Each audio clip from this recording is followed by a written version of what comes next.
So I welcome you to all in this new session of reasoning and reasoning plus mental aptitude. अगर हम overall बातें करें तो ये दोनों चीजें सेम हैं। रीजनिंग जो है एक तरीके से ये एप्टीट्यूड ही आपका मेंटल एप्टीट्यूड ही सही करता है, जांच करता है। और मेंटल एप्टीट्यूड की अगर बात करें तो वो रीजनिंग का ही पार्ट है। बट कुछ लोगों को कंफ्यूजन होता है कि एप्टीट्यूड हुआ दूसरा हुआ। एप्टीट्यूड मतलब होता है स्किल, आपकी स्किल कितनी है, मेंटल स्किल कितनी है, कितने तेजी से आप क्वेश्चन कोई भी हो, प्रॉब्लम हो, पजल हो, सॉल्व कर पाओगे। ये आपका एक क्वेश्चन होता है, आपके दिमाग में ये चीजें होती हैं। मेंटल एप्टीट्यूड का यही मतलब है। तो रीजनिंग, और रीजनिंग का हिंदी होता है रीजन। इसको तोड़ो, ठीक है। रीजनिंग को समझते हैं, इसकी हिंदी मीनिंग हो रीजन। रीजन मतलब होता है किसी चीज का कारण, तर्क। कोई जब कारण जानने की आप कोशिश करोगे तो तर्क जरूर देखोगे, क्या इसका तर्क है, क्या ये तर्क के अनुसार सही है, गलत है। तो ये चीजें आएंगी रीजनिंग में। कोई दिक्कत है आप लोगों को इसमें कुछ समझने में बेसिक? तो बताइए। रीजनिंग प्लस मेंटल एप्टीट्यूड में कोई दिक्कत नहीं होनी चाहिए। आई थिंक रीजनिंग का रीजन से बना है, और रीजनिंग और मेंटल एप्टीट्यूड में एप्टीट्यूड मतलब स्किल होता है, दिमागी क्षमता। इसका शुद्ध हिंदी अगर मैं तोड़ के आपको बताऊं, कोई भी काम रीजनिंग, ये जरूरी नहीं है कि ये एकदम जरूरी नहीं है कि जो आप बुक पढ़ते हो उसका ही रीजनिंग सॉल्व करो तो वो आपके लिए रीजनिंग हुआ। आप नो नंबर ऑफ क्वेश्चंस करो तो ही रीजनिंग है, ऐसा नहीं। आप अपने जनरल लाइफ में भी अगर आपको चीजें क्लियर नहीं है, अगर आप उसको सॉल्व कर पाते हो अपने रीजन से, अपने तर्क से, अपने दिमाग से, अपने लॉजिक से, ठीक है ना, रीजन से, लॉजिक से, ठीक है, या फिर डिस्कशन से। एक इंग्लिश में वर्ड यूज होता है ब्रेनस्टॉर्मिंग, ब्रेनस्टॉर्मिंग से,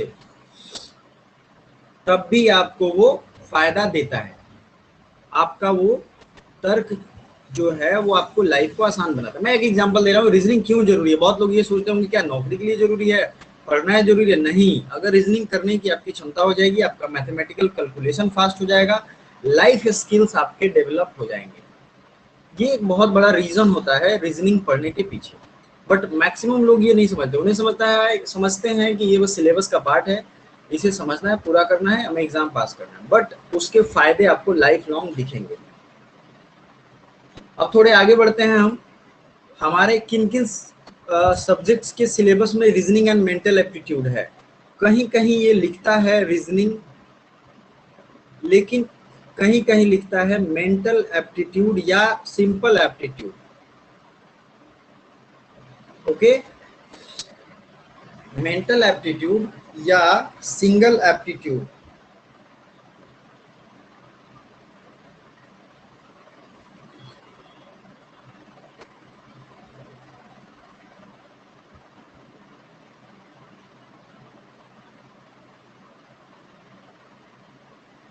ठीक है, समझ में आ रहे हो?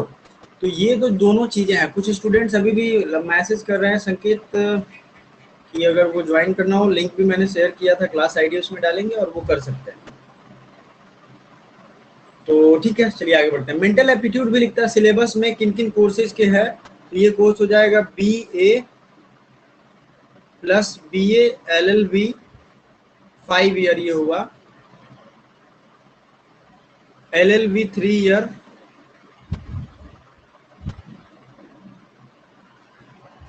हाँ। जो BSc और AG वाले स्टूडेंट्स हैं उनमें 20 क्वेश्चन एकदम पूछा जाता है। BSc AG में, BSc AG इसमें पूछा ही जाता है।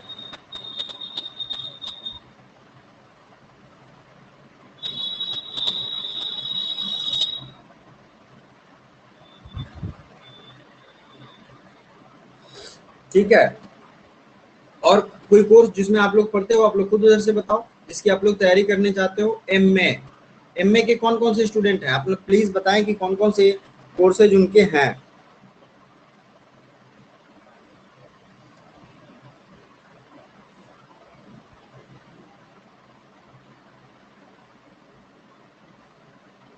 चलो अभी लग रहा है लोग ज्वाइन नहीं कर पाए, कोई दिक्कत नहीं। एमए के जितने भी कोर्सेज होते हैं, पार्ट 1 या पार्ट 2, आपको पता है कॉमन एंट्रेंस होता था, अभी भी होता है, और कॉमन एंट्रेंस 2 होता है। इन दोनों में 30-30 मेंटल एप्टीट्यूड पूछे जाते हैं, और मेरा भरोसा करिए बहुत ही इजी होता है। आपको क्लास ये खत्म करने के बाद, जिस दिन ये क्लास एंड होगा या जिस भी चैप्टर को आप एंड करोगे, उसके बाद मैं आपको गारंटी देता हूँ कि ये सारे चीजें जो हैं आपको मिल जाएंगी, क्वेश्चन आपको देखने को मिलेगा, प्रोवाइड हो जाएगा, फिर आप बेसिकली सारी चीज क्लियर हो पाओगे। BA-LLB मैंने बताया ना, BA-LLB में 20 से 30 पूछता है।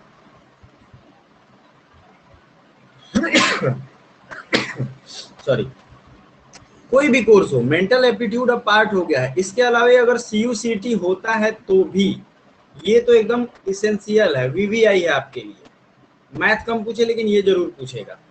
BA-LLB LLB वालों के लिए तो मैं बता दूं, LLB और BA-LLB में लगभग 20 से 30 पूछता है। इसका मतलब है कि 60 से 90 नंबर के क्वेश्चन इससे आते हैं। अगर मान लो आपने इसको एकदम नहीं पढ़ा और अपने से खुद बिना पढ़े 10 दिन 5 दिन पढ़ा आपने और 10 क्वेश्चन भी कर लिया, और अगर आपने एक छोटी सी मामूली फी दे करके, जो ओल्ड स्टूडेंट्स हैं उनके लिए मैंने 249 रखी है, जो नए स्टूडेंट हैं जो सिर्फ रीजनिंग पढ़ते हैं, मैंने किसी पे बोझ नहीं डाला है। अगर मान लो आपका जीके जीएस ठीक है, आपको सिर्फ रीजनिंग पढ़ना है, तो आप 399 में एडमिशन ले लो। अगर आपको दोनों पढ़ना है तो 249 ओल्ड स्टूडेंट्स के लिए है, जो जिन्होंने जीके जीएस का कोर्स लिया है, और जो नए हैं उनके लिए 399। बट इससे क्या होगा कि आपको जो पढ़ना है वो पढ़ो, आप फ्री हो। LLB के लिए मुस्कान पांडे CUCT हो ही नहीं सकता, क्योंकि LLB एक अलग डिफरेंशिएटेड कोर्स है, वो खुद ग्रेजुएशन के बाद होता है। तो ये चीजें आपको ध्यान रखनी चाहिए। इन दोनों में 30 क्वेश्चन अगर पूछता है, आप मान लो 20 से 25 करते हो इस 400 रुपए की फीस देने के बाद, तो आपका रैंक टॉपर में आप आओगे। तो ये बहुत बड़ी चीज नहीं है। हम रीड करेंगे, क्वेश्चन सॉल्व करेंगे, प्रैक्टिस करेंगे, ठीक है। और बहुत लंबा सेशन चलेगा भी नहीं। फॉर्म की मैंने बताई थी कि क्या संभावना है, फॉर्म तो आएगा ही, बिना एग्जाम लिए। ये लोकतंत्र है, यहाँ कोई और तरीका नहीं है किसी को भरने का, ठीक है।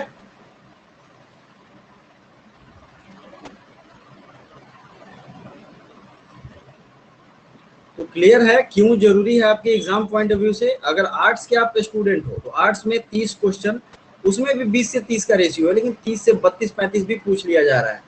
दो चीजें सबसे ज्यादा जरूरी है, एक तो करंट अफेयर्स और ये रीजनिंग मैथ्स। अगर आप शुरू कर रहे हो पढ़ना तो आज से अभी से शुरू कर दो, पेमेंट कर दो, ताकि क्लासेज जो हैं वो आपको प्रोवाइड की जा सके ऑन टाइम।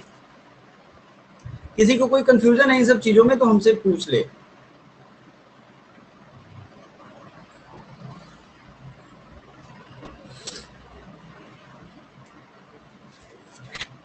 किसी को कोई भी कंफ्यूजन हो तो वो पूछ सकता है।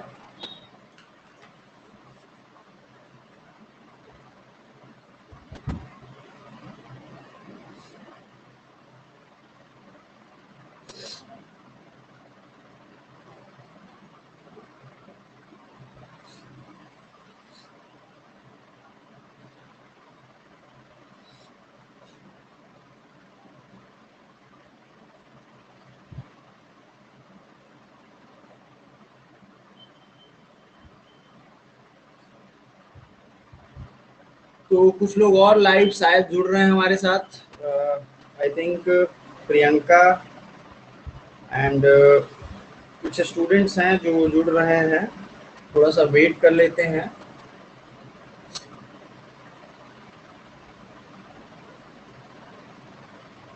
प्रतीक श्रीवास्तव, ये इन्होंने कल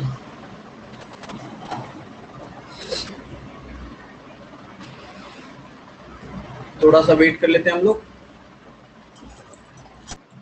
हम क्या करेंगे, बेसिक से एकदम शुरुआत करेंगे, 0 से शुरू करेंगे और एकदम 100 तक जाएंगे, या फिर A से शुरू करें तो Z तक जाएंगे। कहीं भी बीच में कोई भी क्लैरिटी नहीं हो तो आप पूछ सकते हो। सबसे पहला चैप्टर कौन सा होगा, ये सब चीजें मैं बता रहा हूँ। सबसे पहला जो चैप्टर होगा वो हमारा होगा एनालॉजी। एनालॉजी हिंदी में इसे कहते हैं सादृश्यता। Analogy and similarity, first chapter ये हमारा होगा। और इसके चैप्टर्स जीके जीएस की तरह नहीं चल सकते हैं, क्योंकि ये चैप्टर बड़े बड़े होते हैं, प्रैक्टिस करना होता है, क्वेश्चन होते हैं। एनालॉजी, एनालॉजी, ठीक है। या अगर इसकी बात करें दूसरा नेम इसका क्या होता है, तो ये होता है सिमिलैरिटी। समानता देख लो या सादृश्यता। हिंदी में अगर लिखना चाहते हो तो प्लीज लिख लो समानता, सादृश्यता।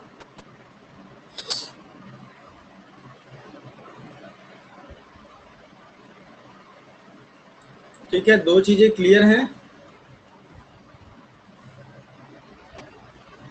अब इसका मतलब क्या होता है, I am very weak sir in this topic. Subhash Chaudhary, okay Subhash, I can understand. Subhash, I think कल किसी ने पेमेंट किया था, इट्स 399, शायद आप थे या कोई और था सुभाष? प्लीज बता दीजिए मुझे, क्योंकि मुझे कंफ्यूजन ना हो, क्योंकि सेटलमेंट फी जो है उसको करने में कोई ऐसा भी है जिसने फी को पे किया है?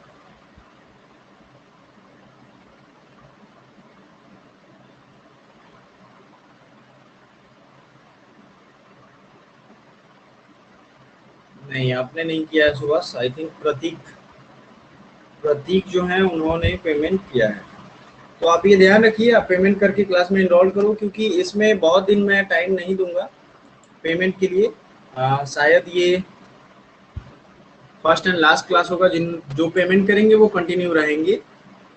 सर सिट्रिकल रीजनिंग भी पढ़ाएंगे। सिट्रिकल रीजनिंग, क्रिटिकल रीजनिंग, अच्छा आप पजल की बात कर रहे हो, हाँ वो भी पढ़ाएंगे हम।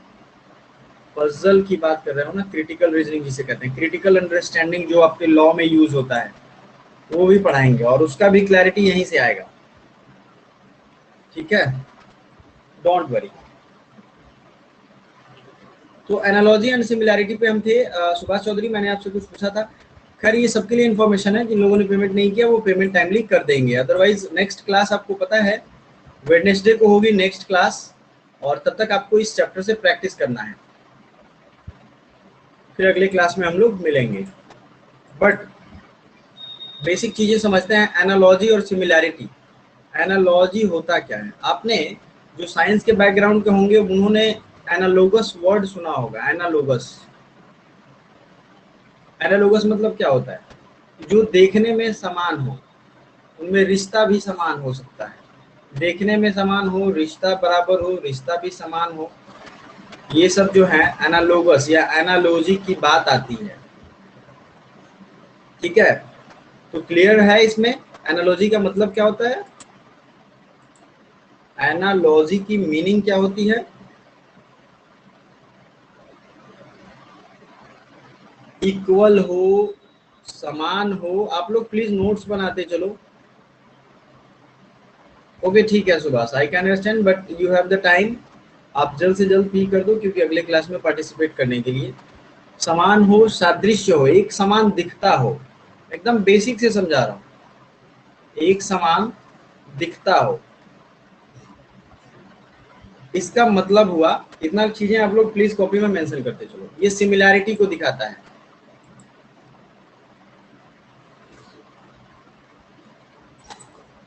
लेकिन क्वेश्चन बनाते वक्त आपको एक चीज ध्यान रखना है, ये जो सिमिलैरिटी है ना, ये सिमिलैरिटी, ये एकदम कंसाइज होना चाहिए और एक्यूरेट होना चाहिए। एक्यूरेट हो, कंसाइज हो, परफेक्ट भी हो तो चलेगा। जो भी आंसर हो वो उसके मैच खाता हो, परफेक्ट। ये चीजें तीन इसके पिलर्स है, प्लीज ऊपर नोट कर लो।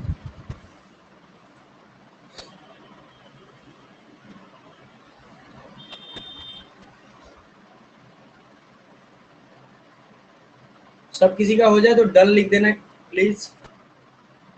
डन, तो हम आगे बढ़ेंगे।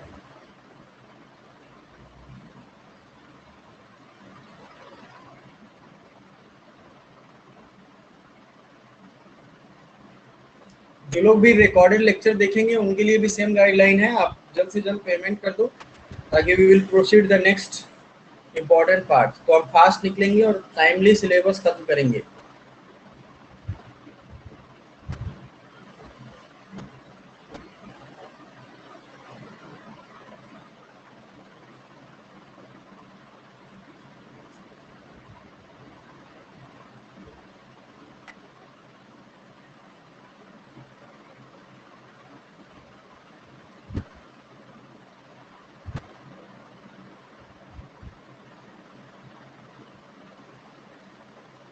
ठीक है, कुछ लोगों के हो गए, फिर हम आगे बढ़ते हैं।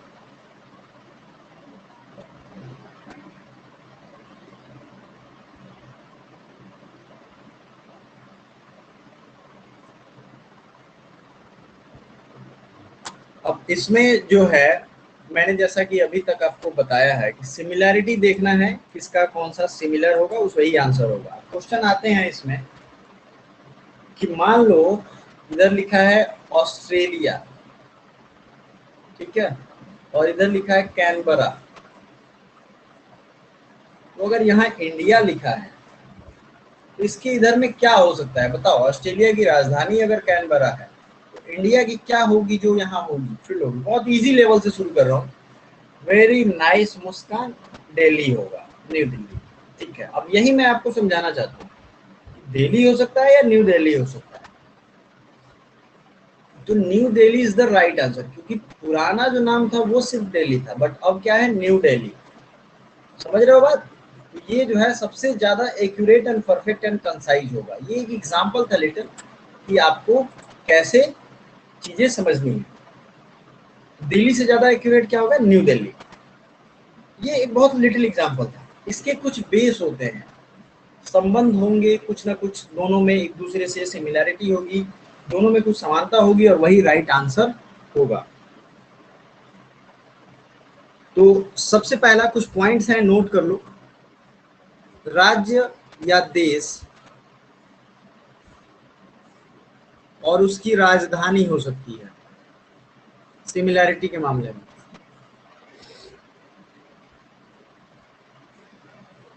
ठीक है, दूसरा होगा कोई देश होगा, कंट्री होगी और उसका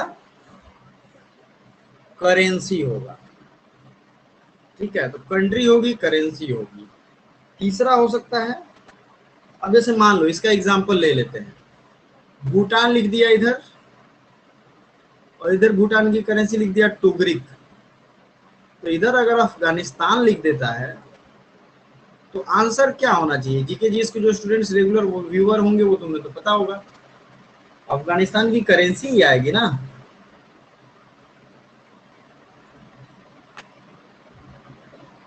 नहीं पता है तो अफगानिस्तान की करेंसी होती है अफगानी, लेकिन आपको जब ऑप्शन में दिया रहेगा अफगानी तब आप कर पाओगे। ऑप्शन तो दिया रहता है हमेशा, यही तो बेनिफिट है। नेक्स्ट एग्जांपल इसका देख लेते हैं जो आपको पता होगा। एग्जाम्पल ऐसा होगा कि अगर भारत है और यहाँ रुपया है, तो बांग्लादेश अगर होता है तो इसका क्या होगा? चलो बता दो जितने भी लोग हैं लाइव। टाका, अभिषेक श्रीवास्तव, संकेत टका, टका इज द राइट आंसर। तो अब समझ गए ना बात, ये मैं क्या कहना चाहता हूँ। और इसी तरीके के क्वेश्चन भी आते हैं। टका, मुस्कान पांडे। फिर ये एक संबंध हो गया, कंट्री एंड करेंसी। तीसरा हम देख रहे थे, मान लो कोई जानवर है, एनिमल है और उसका बच्चा है,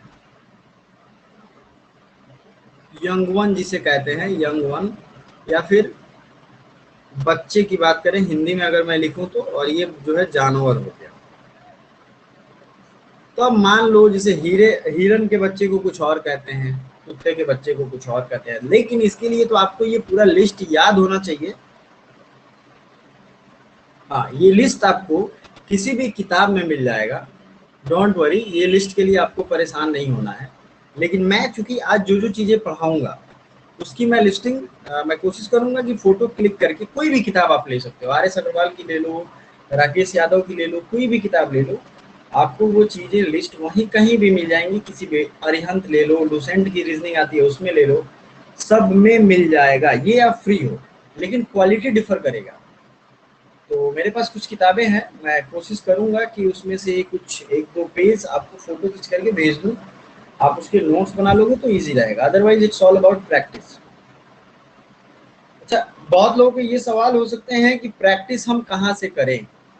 प्रैक्टिस के लिए आप कोई भी एक किताब ले लो, एकदम अपडेटेड एडिशन लेना, ठीक है। कोई दिक्कत हो, क्लैरिटी है या नहीं है, क्लियर है ना?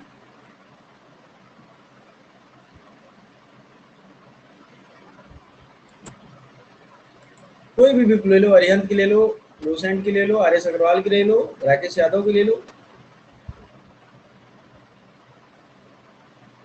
आवाज आ रही है या गायब हो गया आवाज? ठीक है, 2-3 और उदाहरण ले लेते हैं, जानवरों और उनके बच्चे। अब इसके एग्जाम्पल हो सकते हैं, जैसे हॉर्स का बच्चा होता है, इसको कहते हैं कोल्ट। तो जो डॉग होगा उसके बच्चे का क्या होगा, फिल इन द ब्लैंक्स होगा।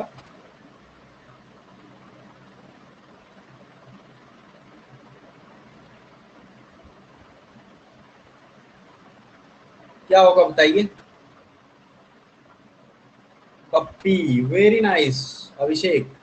डॉग के बच्चे को कहेंगे पप्पी, उसके कुत्ते के बच्चे को पप्पी कहा जाता है, छोटा सा जो प्यारा सा बच्चा होता है। उसी तरीके से कैट के बच्चे को कहते हैं किटेन, कैट का जो बच्चा होता है उसको किटेन कहते हैं।